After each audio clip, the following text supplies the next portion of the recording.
Teresa of Ávila was born in 1515 to a successful Castilian merchant family in Ávila, Spain.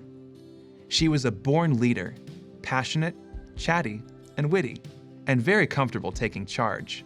As a child, she persuaded her brother Rodrigo to run away to Africa to be a missionary and a martyr, but they were caught by their uncle. Then the two tried to live in hermitages in the backyard, but this too failed. So Teresa led her friends in the game of playing nuns. Hardly something we would imagine girls doing in our more secular society. With all these signs, you would expect her to be a perfect Carmelite nun, right? Not so fast.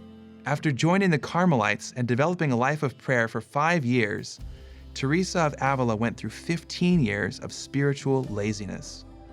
She went through the motions, but her heart wasn't all in. At the age of 40, however, Teresa was convinced by the grace of God to return to the roots of her calling and to really strive for the heights of sanctity. 3 years later, she began her great reform of the Carmelite order and eventually founded the independent Order of Discalced Carmelites with her close friend and Carmelite brother, St. John of the Cross.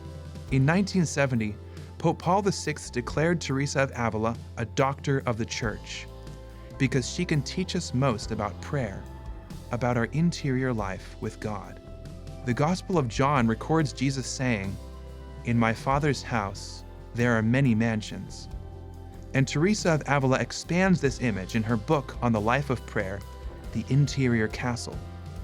As we grow in prayer and the love of God, we ascend through the 7 mansions within the soul until we reach what Teresa calls the mystical marriage, or the transforming union with God.